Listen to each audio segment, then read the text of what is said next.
I have you loud and clear. Hello. Welcome. Science. And that is to say, physics, medicine, nature, or space, time, the brain, life, the universe.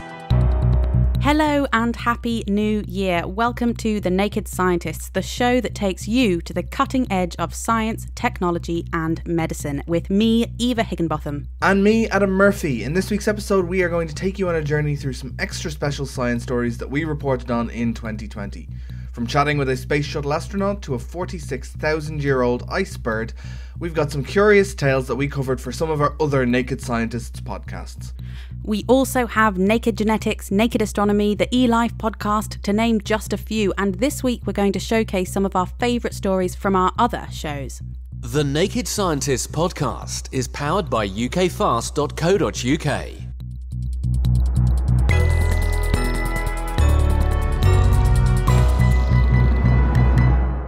We're starting from great heights this week and considering the loftier lifestyle. Mike Mullane was recruited in the first intake of Space Shuttle astronauts and flew 3 missions in the spacecraft. He spoke with Sue Nelson from the Space Boffins back in January 2020. Well, every hour is scheduled, but in our particular case, all 3 of my missions were what they call deployable missions. We took up satellites and deployed them. And 99% then of the work you're going to do is associated with this deploying the satellite, and they all typically want to be deployed early in a mission. So fortunately for me, on these missions, for the first 2 or 3 days, you're working and getting these satellites out, and then you have maybe 2 or 3 days before you re-enter, where there might be some minor experiment in the cockpit you might have some to do with, and then another experiment, which you all love, was just taking photos of the Earth. These various scientists would give us specific areas they wanted us to take photos, and of course, that sitting there at a window and taking photos of the Earth and eating peanut M&Ms doesn't get any better than that. So I had a lot of time to be at the windows and looking out the windows.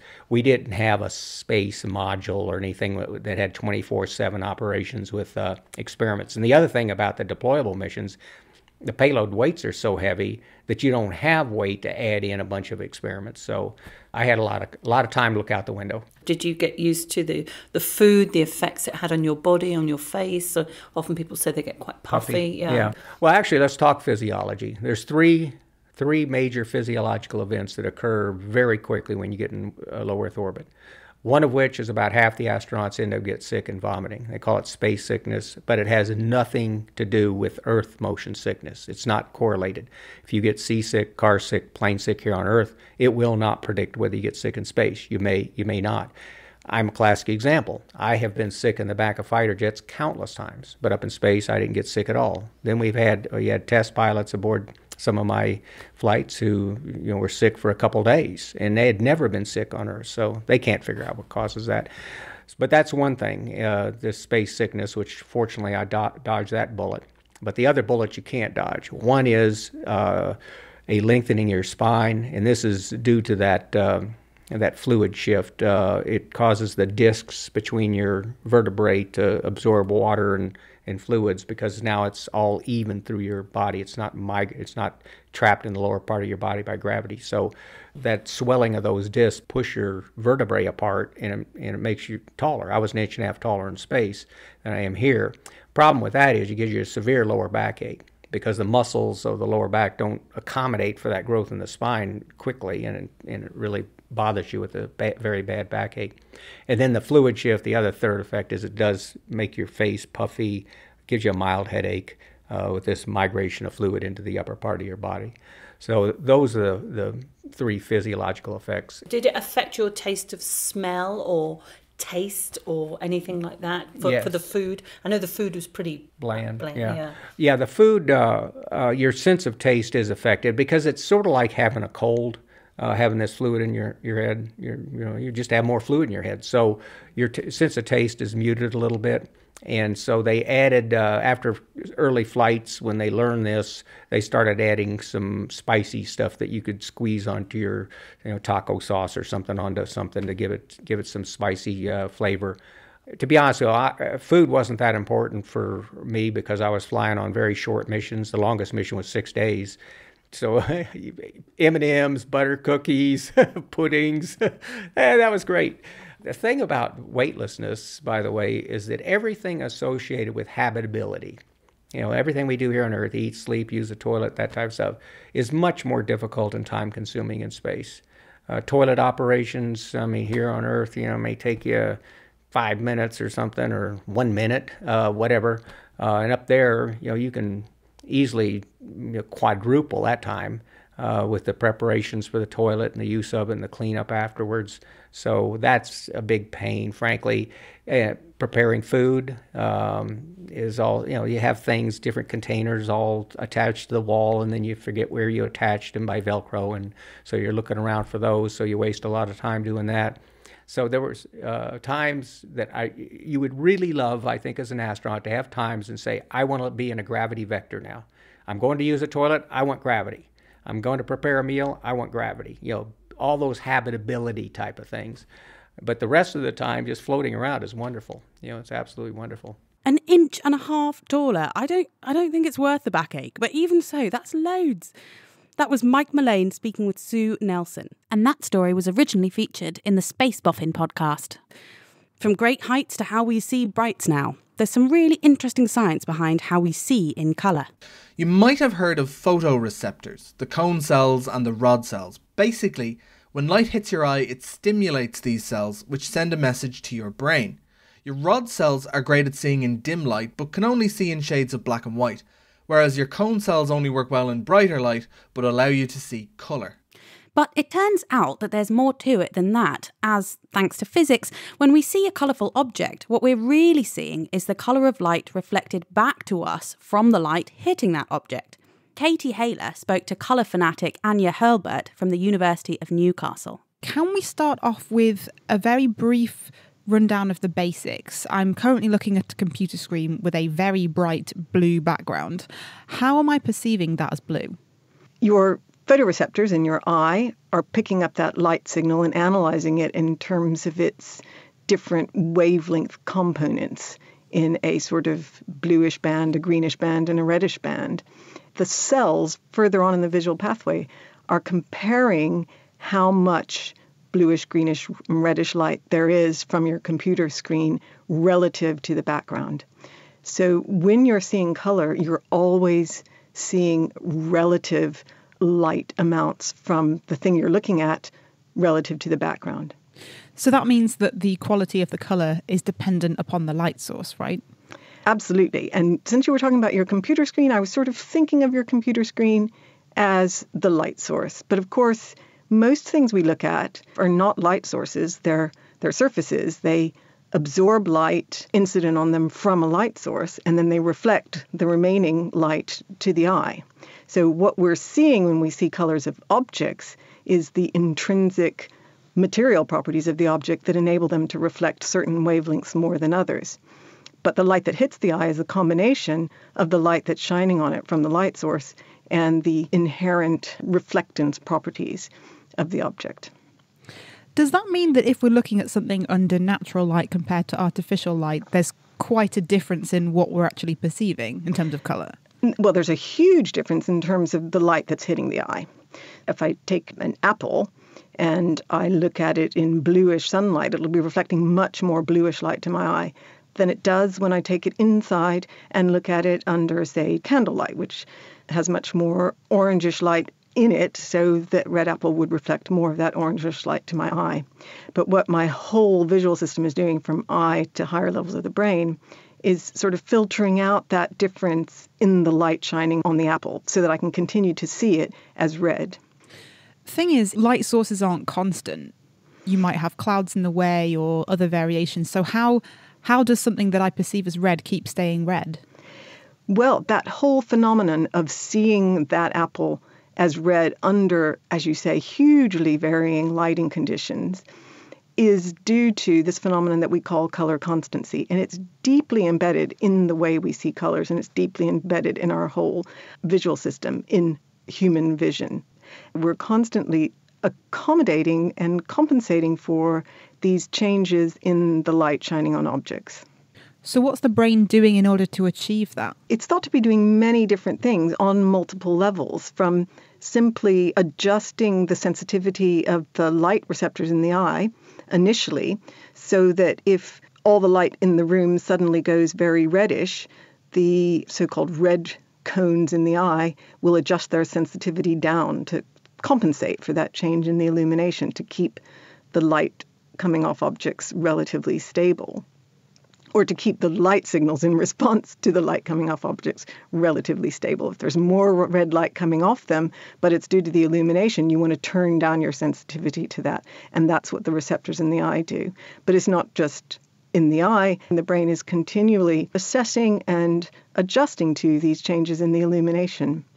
That can include levels of, for example, memory. So the fact that I have a memory color for a banana as being yellow might help me to adjust to changes in the color of the illumination, because I can compare the light reflected from the banana at this moment in time with what I know its color should be based on my memory color, and then calibrate for those changes in the illumination accordingly.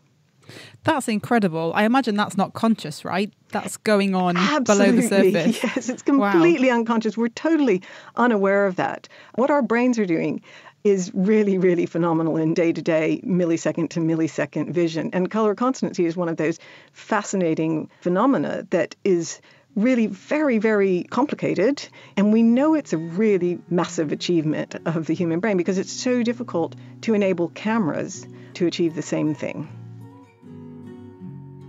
That was Anya Hurlbert from the University of Newcastle, and that story was originally part of our Naked Neuroscience podcast. From how we see colour to colourful animals now. Monarch butterflies are something of an iconic butterfly species. Think orange wings with large regular black stripes and some white dots around the edges. They are famous for migrating en masse from the US and Canada to Southern California and Mexico for the winter. But these colourful wings signal more than just beauty. Monarchs are actually super, super poisonous. If even a human ate enough of them, they would get very sick. But unlike most other toxic species, the monarch doesn't make its own poison, as Phil Sansom found out earlier this year. The monarchs are the quintessential example of a butterfly that gets its poisons from its food. The monarch caterpillar feeds on the milkweed leaves, and the milkweed leaves is producing poisons called cardiac glycosides. Cardiac glycosides, you said? Yeah, they bind to a universal animal enzyme, and they stop it from functioning, which is what makes them poisonous to most animals. What's the enzyme? The enzyme is the sodium-potassium pump, and every animal cell, and whether it's our human bodies or an insect's body, uses this enzyme to shuttle salts across the cell membrane. It's a very critical cellular function, and without that, basically the cell starts to have either too much salt in its inside or not enough, which basically causes the system to crash. Sounds like a nasty poison. Nasty poison, and very general in the sense that all animals use these pumps, so it's going to be very poisonous. I just have to ask, you said they were called cardiac, though. Why? That means heart, right? Great question. Yeah, the name cardiac glycoside comes from the fact that these compounds have been used historically in traditional cultures to treat congestive heart failure. There have been several really interesting intersections of societal happenings with cardiac glycosides. And one of them is that Vincent van Gogh, as I assume all the listeners will know, in the last 2 years of his life and in his paintings, they took a turn. His paintings started having much more yellow and the halos around the lights that are so famously in Starry Night or in the sunflower paintings. And Van Gogh was being treated for epilepsy at the time with extracts of the foxglove plant, which have cardiac glycosides. What we now know is that a side effect of too much of this medicine is yellow vision and seeing halos around bright objects. That's amazing. Now, I assume the monarch butterflies aren't having their cells unable to take salts in and out, and they're not getting their heart conditions treated. How do they not have all this stuff happen to them? The monarch butterfly has 3 specific mutations that we're aware of in the genes that code for its sodium-potassium pump. Quite remarkably, those alter the physical structure of that pump, making it about 200 times less likely that a cardiac glycoside will bind and stop that pump from functioning. But then the butterflies and the caterpillars go beyond that, don't they? Because you said that they actually not only get resistant to the poison, but start to use it themselves. Absolutely. Yeah. I think one of the most fascinating things about monarch butterflies is they are themselves poisonous, and they advertise it with that highly contrasting orange, black, and white coloration. The monarch brings those compounds into its body, packs them away in its wings primarily, and that gets used then as the monarch's defense against predators like birds. You know, it all sounds like a lot of effort to go through when you could just eat a plant that's, not poisonous. No question. It's a lot of effort, but one of the consequences is you've got that resource largely to yourself. One of the axioms in nature is that specialization is beneficial. Jack of all trades is master of none. But we can't really think of it just as the monarch butterfly deciding to specialize and eat on the milkweed.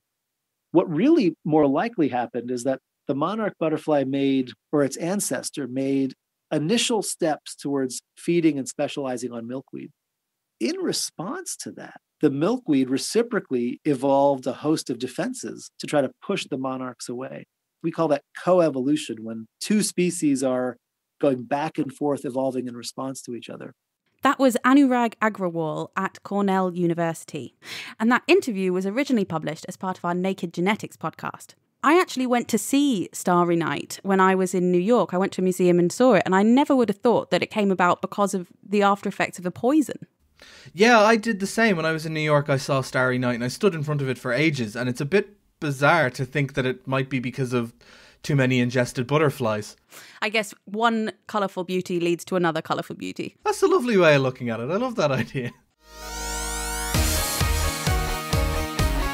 Welcome to the Naked Gaming Podcast with me, Chris Barrow. And me, Lee Milner. Every month we look at the latest gaming news. This is definitely the kind of study that should have probably been done, 10, 20 or 30 years ago. We review the biggest releases. So start up the game on your Switch, connect to your cart, and you're ready to go.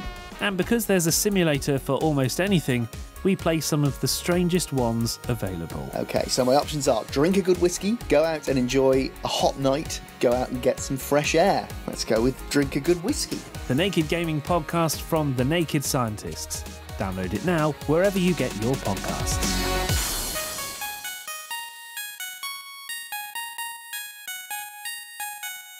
Coming up, how to avoid being misled by any graph gotchas and bonobos that are teaching us about how humans might have developed culture. A little while ago we heard about butterflies, and now we're going to move to their less glamorous counterparts, moths. Do you mind moths? Someone in my family was completely terrified of them. Yeah, I'm the same. Something about them just flapping around my head just really skeeves me out. I'm not a moth fan. Well, you might need to close your ears then, Adam, for this story then, as back in April, when the UK was first in lockdown due to the coronavirus pandemic, Phil Sansom spoke with Zenobia Lewis from the University of Liverpool about how she moved a large number of moths into an unlikely room in her house. I'm a behavioural ecologist. I'm interested in animal behaviour, and I'm particularly interested in mating behaviour.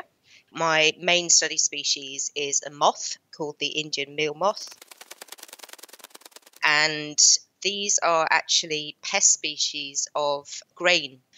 And so, in a way, a jar of muesli is their natural environment. And as a result, I was literally able to just bring my entire lab back home. Really? Your entire lab? Okay, so a pared down version of it, but enough of the important stuff to be able to maintain my lines while we're on lockdown. How many moths have you got? I literally couldn't tell you. I mean, I tried to maintain each generation at about 100 adults, and I brought home 9 populations with me. So a lot. So that's around 900 moths in jars of muesli in your house? Yeah. Where have you set them up? I have them in my downstairs toilet. They are usually kept in an incubator so that I can maintain them at a constant temperature. Obviously, that's gone out the window now they're in my downstairs bathroom. I have a microscope, which I use at times for counting their sperm. And then, in all honesty, a lot of the kit is jars, masking tape for labelling, permanent markers for writing labels, really bog standard stuff. How are they adapting to life in your downstairs toilet? They're still alive, so I think they're okay. These are actually quite special populations. I've been maintaining them generation after generation with a very particular treatment regime. So because I'm interested in mating behavior, one of the things I'm examining is the effects of what's called sexual selection, where individuals, usually males, compete amongst themselves for access to females. And I've manipulated the level of that competition generation after generation for over 150 generations. That's 15 years worth of treatment. I wasn't just going to let that go because we were shut down. That was Zenobia Lewis from the University of Liverpool. And that interview was originally published as part of our Naked Genetics podcast. Another one of the side effects of the pandemic has been having university students off campus. And despite Zoom calls and Skype, it's not quite the same thing as getting to wander around the buildings and explore. Back in May, though, one group decided to have a go at making online uni more immersive using virtual reality. That's right, they built a 3D virtual environment of the University of Lincoln. And if you happen to have a VR headset, you can look around and explore, as Chris Barrow heard from Chris Hedeland. So this all started really as we were trying to create a virtual meeting room space. And because we wanted to use this for university research projects and even actually embedding some research experimentation in there, we tried to base it off a university building. Literally just as we got to the point where we were starting this project, we noticed that there was a lot of stuff coming up on Twitter about people missing being on campus because lockdown had just kicked in. And university is a weird engagement, right? It's you move there, it becomes your home, it becomes a big part of your life.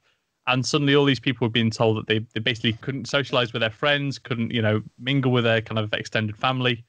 And university is a lot more than its buildings. It's a lot more than its campus. It's a community. It's the research. It's the ethos of the environment. The buildings are really closely linked to a lot of those memories as well.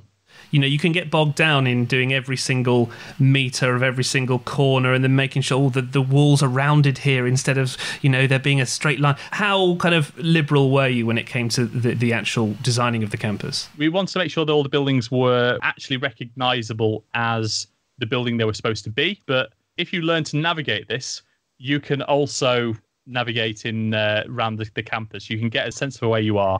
Everyone has their favourite bit of campus. And if we try to do things too accurately, things change quite often. We're quite a dynamic, we're quite an agile university. And I literally just couldn't keep up to date with the minor tweaks that we make as we go along. The one question that my wife, who actually went to the university, said I had to ask you was, did you include the swans? Because swans are apparently a huge part of going to Lincoln University. Yeah, we are super into our waterfowl at Lincoln. Everything is swan something. Our bar is the swan. There's mythology around these swans. There's swan watching. It's you've not really been a University of Lincoln student unless at some point you've been chased by a swan. I mean, even our mascot, our student union mascot, is Swanee. Now, we really wanted to get swans in there, but I am not a 3D modeler and I'm not an animator, and I could not find anything that didn't look like a really ugly swan. I couldn't find anything that matched the rest of our assets, and I thought this is just not going to work. Now, fortunately, so we couldn't get anything out in version 1. Fortunately, one of my colleagues from the School of Media, Graham Cooper, has created this absolutely fantastic swaggering swan. It struts, it swaggers, it's got this kind of funky attack mode, and we were actually working on this last weekend. We're hoping he's going to go out there in the next update. I just love that, being super into our waterfowl. Now, that was Chris Hedeland from the University of Lincoln, and that story was originally published on our Naked Gaming podcast. Adam, if you could go anywhere, where would you like to go in VR? I mean, I think I'd go to all the places I'm not fit enough to get to on my own two legs. So the tops of mountains, jungles, that kind of thing. Stuff my weak constitution isn't able for. Now, for scientists doing field work, I'm sure many of them would love to be able to snap their fingers and transport themselves to their field sites. In October, I spoke to Lyron Samuni from Harvard University, whose research on bonobos takes her on a 4-hour flight out of the capital of the Democratic Republic of Congo, then onto a 6-hour motorbike ride, and then finally, after a few more miles of just plain walking, she reaches her destination.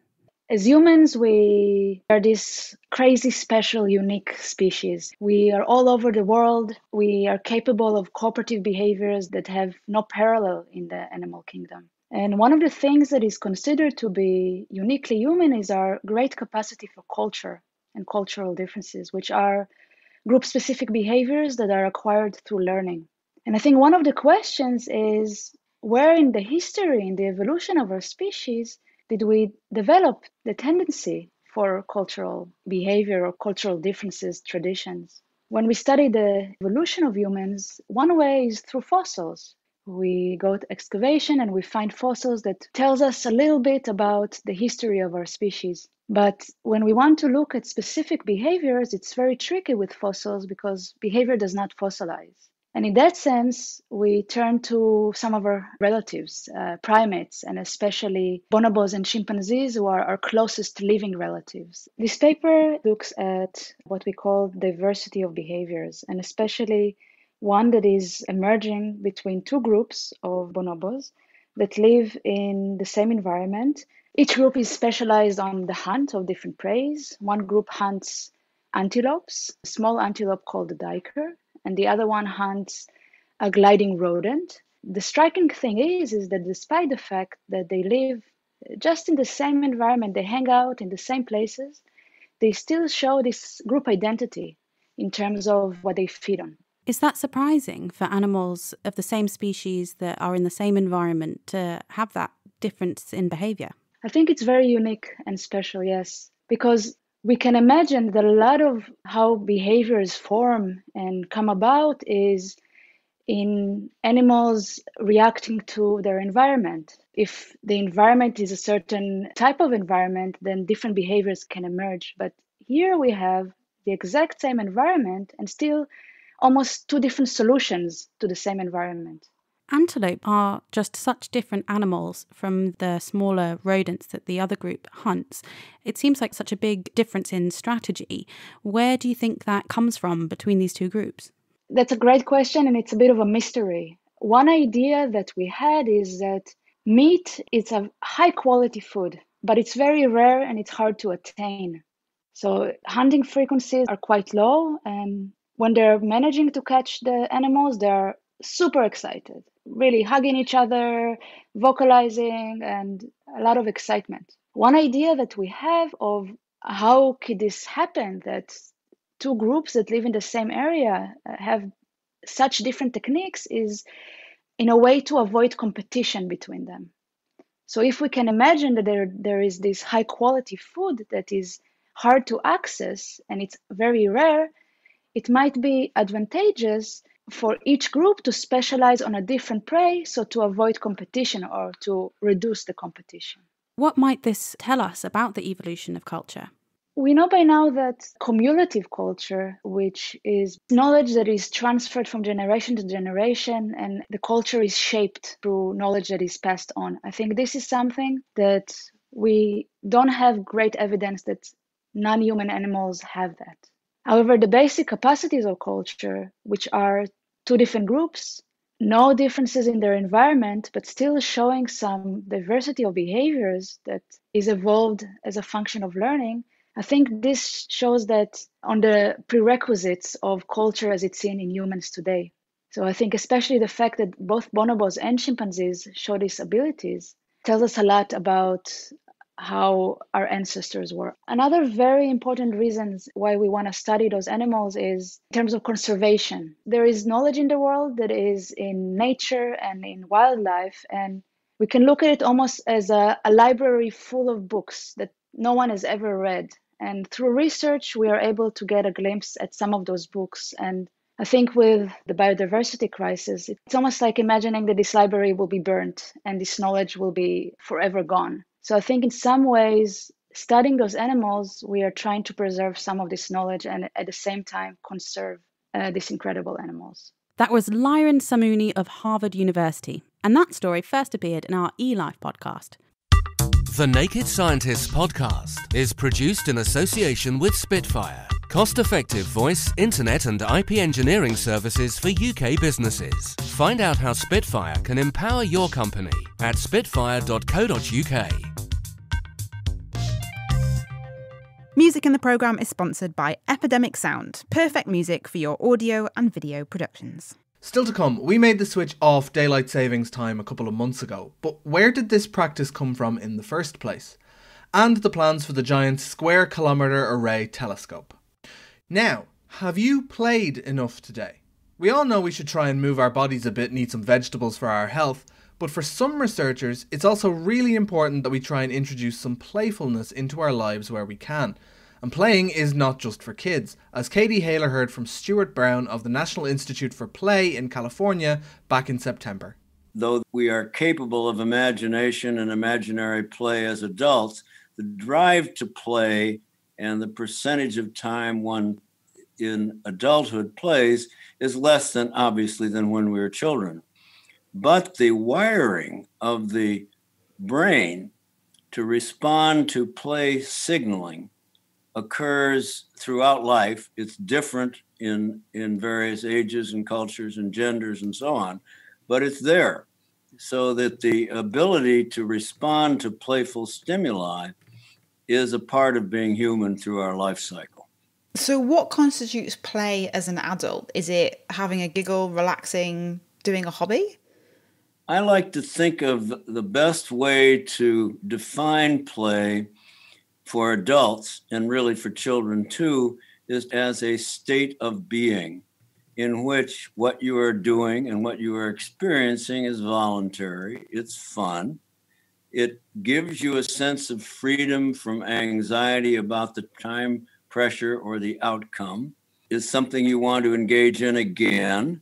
It can be highly varied. The individual response to playful stimuli can be gardening, reading a novel, climbing a mountain, going to a pub and having fun with your buddies. You know, there are all kinds of phenomena that constitute true or real play, but it is essentially a state of being that is different from all others. And that's not a common way of thinking of play. We think of play a little nonsensical, it's purposeless or appears purposeless. It's not as important as real responsibility. And yet, when I look at the phenomenon of severe play deprivation, it has a profile amongst adults and children that indicates it's a necessity for being fully human. If you look at the long developmental evolutionary history of play itself and look at reptiles who don't play as frequently or as vigorously as mammalian and bird species, you find a mosaic of play that is highly varied, just like there's a mosaic of sleep that's highly varied, but you still see play occurring in the more complicated, more intelligent species, and it occurs and can be defined as a separate form of behavior from all others. I appreciate there are, we live in a complex world made up of complex societies, but do you think there's enough play around? Depends on the circumstances. I think right now with the COVID-19 shelter at home, I think it's tough. No youth sports, no adult gatherings that are festive. I think it's tough to play enough. And I think that we're going to see some consequences from that. Do you have any suggestions as to how people can build play into their lives? Because as you were talking, I was just wondering if it would be appropriate to kind of build play somehow into the work environment, or if that's a bit of a silly thing to say. No, I think it's very possible to build play into the work environment. I think it's very possible for an individual to recognize that they need it and for them to find something in their day that gives them a sense of freedom and a sense of fun and a sense of not relying on outcome, so that people realize that just like hand washing and a good nutrition are important, so too is finding for yourself moments, even when you're stressed, that are playful, whether it's music or dance or, imaginary fantasies. It is an important element of personal health. That was Stuart Brown of the National Institute for Play, and that story first appeared in our Naked Neuroscience podcast. Now, thanks to the pandemic, the eyes of the world have been on various graphs representing cases, tests and all sorts. But there are some common tricks in the graph-making trade to be aware of, as Adam heard from Naira Chamberlain, the president of the Institute of Mathematics, earlier this year. One of the most common ways to manipulate a graph is that, let's say you have a bar chart and you want to see how much profit you're making beyond your competitor, or you want to show that your product performs much better than your competitor. So let's say my product makes you a £100 saving while the competitor only makes a £95 saving. So one of the ways of actually manipulating this is actually to compress the vertical axis so that it actually only starts from, let's say, 90 and ends at 100. So when you actually look at that, it looks like your profit is twice as much than your competitor, not realizing that actually the chart should go all the way down to zero. So that's a common practice that people do. What tips would you have for people on how to read graphs effectively? What would, say someone sits down and they see a graph in a newspaper, what's the best way of going about reading and understanding and not being fooled? The key thing is, one, look at the y-axis. Does it go up sequentially or does it go up geometrically? So is it a log scale? Second, every graph should have a source. They're saying this is taken from a source. And also actually look at the date which the graph was done. I mean, sometimes people will quote you statistics, but the statistics is actually out of date. So that's the best thing to do, is look at the y-axis, look at the source, and look at the date from when this statistic was actually produced. That was Naira Chamberlain, and that story originally appeared as one of our In Short Specials podcast episodes. Next up, have you ever thought about where the metals in your phone come from? Or in electric cars? Cobalt is one of nature's 118 chemical elements, and for centuries it's been valued for its distinctive blue colour. But more recently it's become a vital ingredient in the production of rechargeable batteries. It's mainly been extracted from ore quarried or mined on land, a process which can be environmentally damaging and disruptive for the communities who live nearby.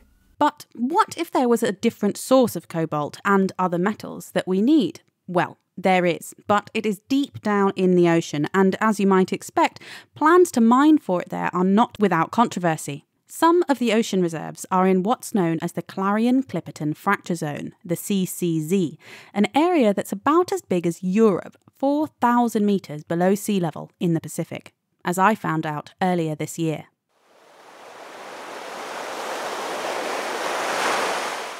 Despite being miles away from civilization, the CCZ has been an area of great interest for two key groups: those who see it as a great resource opportunity, and those who feel it should be protected. Now, this is because the seabed in the CCZ is absolutely littered with polymetallic nodules, these strange potato-shaped lumps that are jam-packed with various metals, including cobalt, nickel, copper and manganese.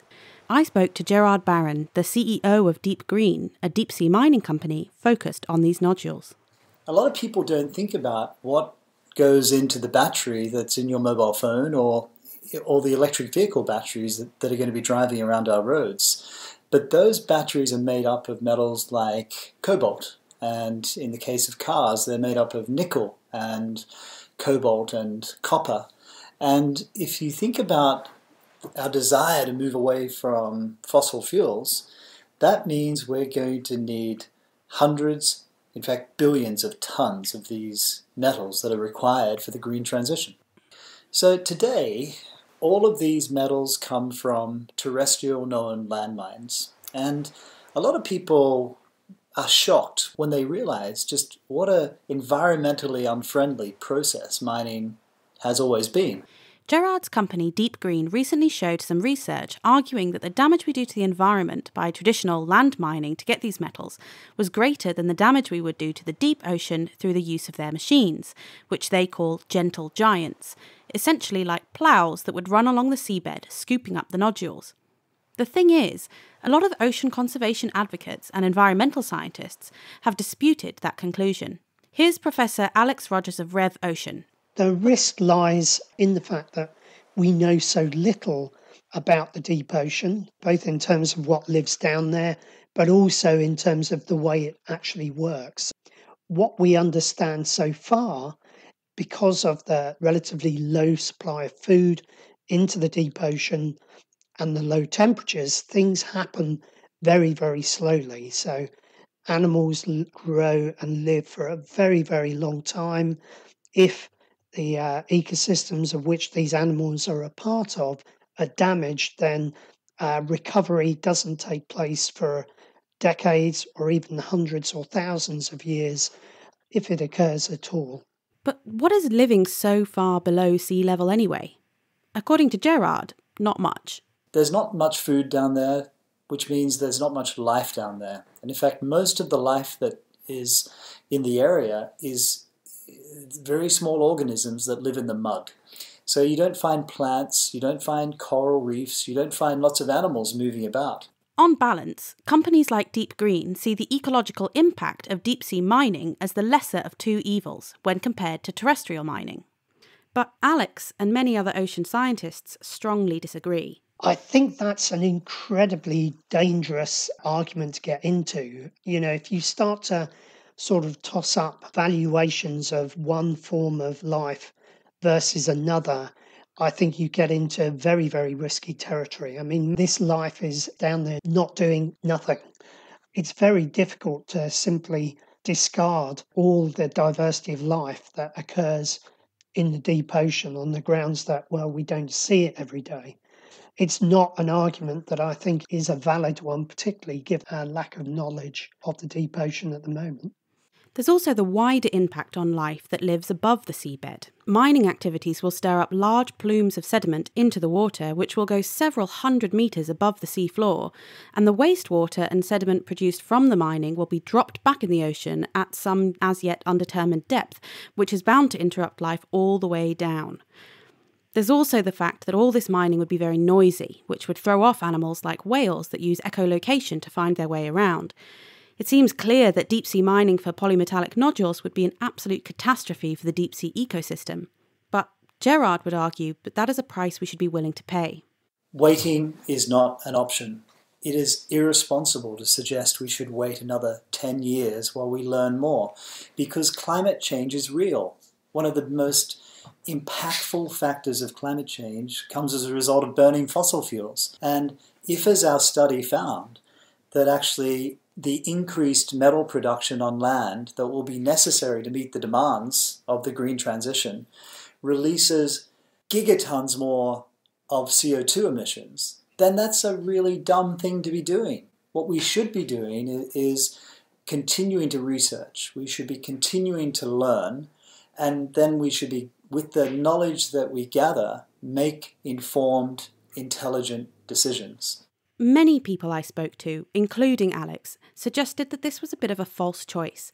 That is to say, we don't have to choose either environmentally damaging land mining or environmentally damaging ocean mining. There's a lot of research at the moment trying to make batteries and other goods important for renewable energy without using these metals.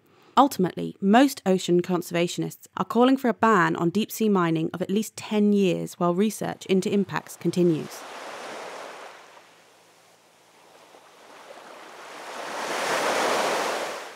That was Gerard Barron and Alex Rogers, and that interview was originally published in our In Short Specials podcast. From the deep sea to the deep dark sky above now, and how we know what's up there. The Square Kilometre Array Telescope, or the SKA, is a giant radio telescope that is going to be spanning continents. Some of it is built in Australia and some of it in South Africa. And recently, Ben McAllister and I spoke with Phil Diamond, the Director General of the Square Kilometre Array project. The science case for SKA, if I may. Here it is. For audio listeners, Phil has just picked up 2 very large, thick books the size of 2 encyclopedias each. Yeah, so they weigh 9.8 kilograms combined. Fantastic. Oh, good exercise then, yeah. Yeah, so that's 2,000 pages describing the science that astronomers hope to do with the SKA. But in there, we have identified what we call key science programs. One is using pulsars, to use pulsars to understand the nature of gravitational waves. A few years ago, LIGO, the Laser Interferometer Gravitational Wave Observatory, detected gravitational waves from massive objects coalescing and emitting gravitational waves across the universe. That's one way of detecting them. Another way of detecting gravitational waves from much heavier objects, supermassive black holes at the hearts of galaxies, is by observing the effect of the gravitational waves on the pulsars that sit across the Milky Way, across our galaxy. We'll be using the SKA to monitor the signals coming from a network of pulsars. These are very accurate clocks, nature's clocks, remember, distributed across the sky. And as a gravitational wave crosses our galaxy, it will perturb the clock signals, and we'll be able to detect that perturbation and therefore measure the gravitational wave. So like a galaxy-wide gravitational wave observatory, as opposed to a few kilometer tunnel. Yeah, it's using the galaxy as a telescope, as a detector, which I find mind-blowing. Another key area is to use hydrogen.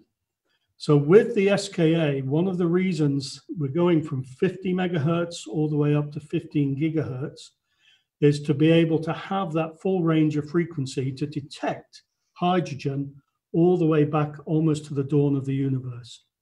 So we want to see what happens in those early years of the universe, when the universe started to become transparent to radiation, and watch the first stars, the first galaxies evolve all the way up until the present day.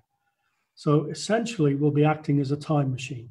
So is the point just that because hydrogen is everywhere in the universe, it's extremely abundant, being able to see the characteristic radiation that only hydrogen emits allows you to see a lot of the interesting structure?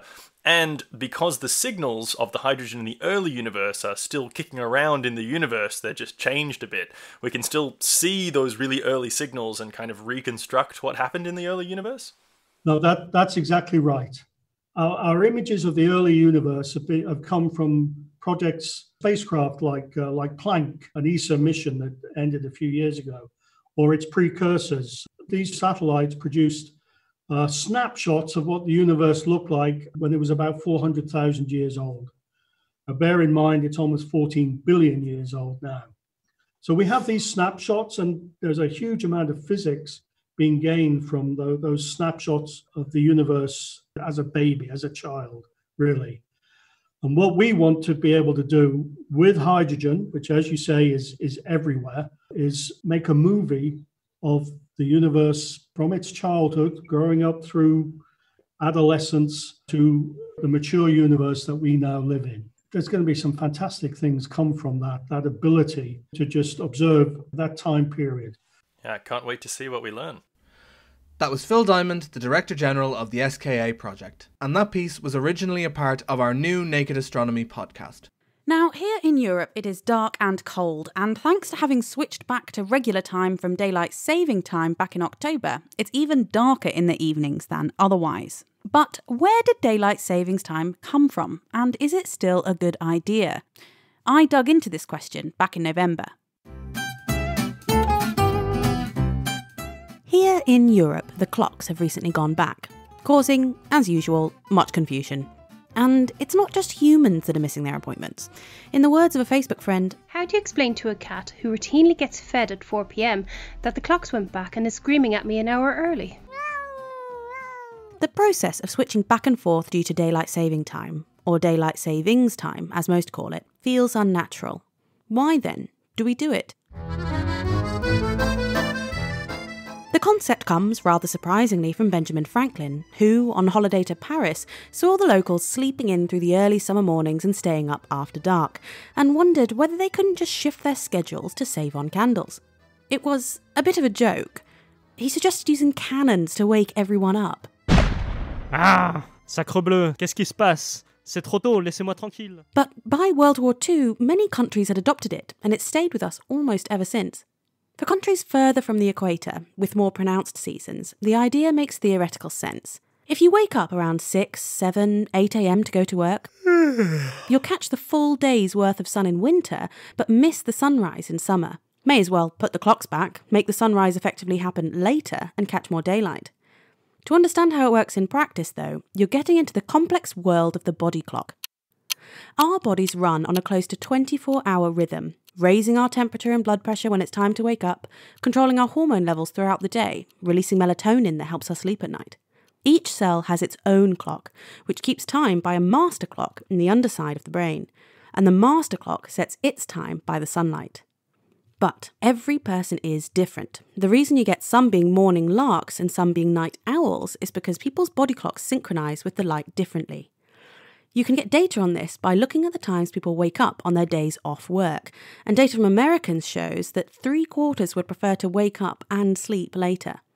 Daylight saving time then moves the official time in the opposite direction to what they'd prefer, increasing what's called their social jet lag and bringing in all sorts of health problems.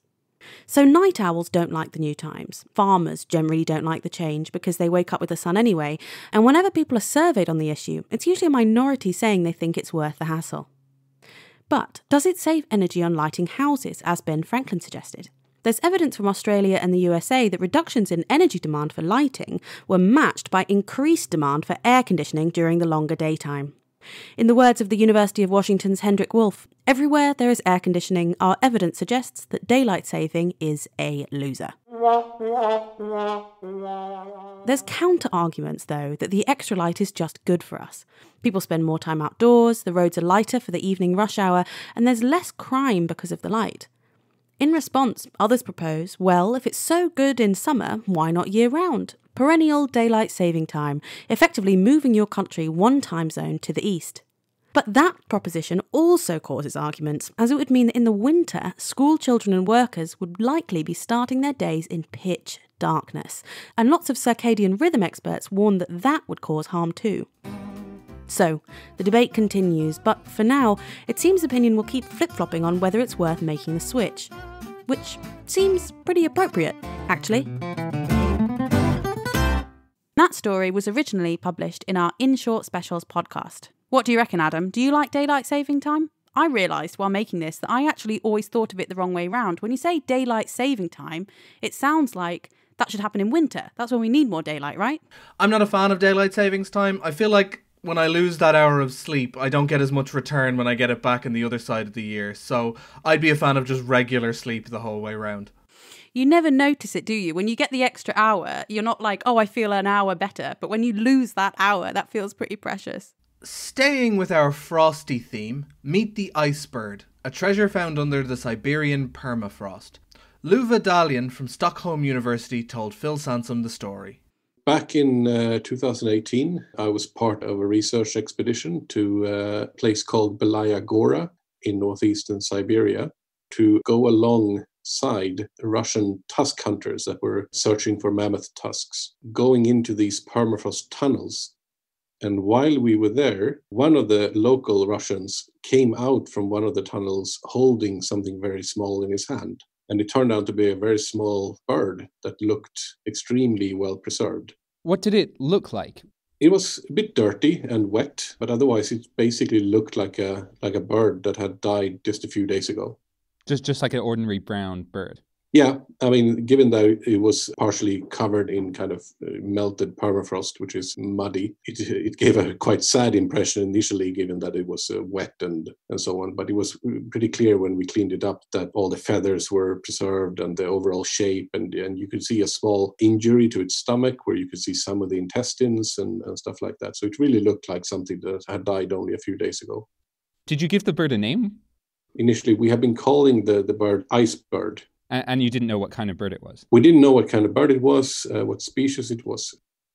What did you do to try and figure that out? We were going to use the feathers to send for radiocarbon dating. So this is a method that you can use to very accurately determine the age of an old specimen. It turns out that this bird was 46,000 years old. That's so old. It is exceptionally old. It's very close to the actual limit of radiocarbon dating. Did you figure out what kind of bird it was? Yep. We then extracted DNA from the bird and sequenced it. And this bird was from a species called horned lark. Horned lark? Which is a small passerine bird that inhabits a large distribution in the northern hemisphere. What was the state of the DNA after 46,000 years in the Siberian ice? The DNA is in quite poor state. Normally, DNA molecules are extremely long, and over time they fragment into smaller and smaller pieces. And this is how the DNA looked in this specimen as well. On top of that, the DNA was also contaminated by DNA from the environment, plants in the sediments and bacteria that had probably been infesting the bird right after it died, and so on. By sequencing a lot of the DNA in there, we could sort of pick out the few DNA sequences that actually came from the bird itself. And then we could puzzle together the whole mitochondrial genome, a small genome that exists inside the mitochondria, which are the small powerhouses inside all animal cells. Did the mitochondria look like the mitochondria of a horned lark today? Or was it like, clearly this is an old mitochondria here? This bird is clearly old because it doesn't look exactly like the modern horned larks. Today, horned larks are divided into a large number of different subspecies. And what we could show was that this particular bird actually seems to have belonged to a population that was a common ancestor of two subspecies that exist today. So this is before the two species were two. This is the original one. Yes, before the two subspecies sort of evolved. Does that tell you something about how these two subspecies evolved or when they evolved? We think it does. So these two subspecies, one of them lives in northernmost Russia today, and the other one inhabits the steppe in Mongolia. And so what we think happens is that back during the last ice age, the environment was comprised of a bit of a mosaic of different habitat types. And what happened at the end of the last ice age was that this mosaic kind of stratified into the big biomes that we know today. So we do think that when the environment itself stratifies into these large-scale biomes, so did the horned larks to the north and also to the south. How incredible is it that this bird got injured, flew into the ice or something, and then 46,000 years later, it's telling you all about how two different subspecies formed? It's quite amazing, isn't it, that something that old is preserved in such a perfect state. It's a bit like using a time machine where we can travel back in time and look at evolutionary change. Maybe it's because I watched Jurassic Park last night, but it feels a bit like that. You know, they found the fly in the amber with the DNA from the dinosaur, and it's just this unbelievable event that tells you a million things. It really is. Actually, one of our colleagues who was with us in Siberia inside these tunnels, he kept whistling the theme song from Jurassic Park when we were there, which was quite fitting. That was Luva Dalian from Stockholm University, and I think they're right on the money with that Jurassic Park idea. Feels like we could make a dinosaur-type mistake there. Exactly. And that interview was originally published as part of our Naked Genetics podcast. That is it for this week. Thank you for listening, and thanks to everybody who gave their time to speak to us in 2020. Next time, we've got a lineup of experts looking forward to the biggest science of 2021, from the upgraded Large Hadron Collider to the end, hopefully, of the coronavirus pandemic. The Naked Scientist comes to you from Cambridge University's Institute of Continuing Education and is supported by Rolls-Royce. I'm Eva Higginbotham, and thank you for listening. Goodbye.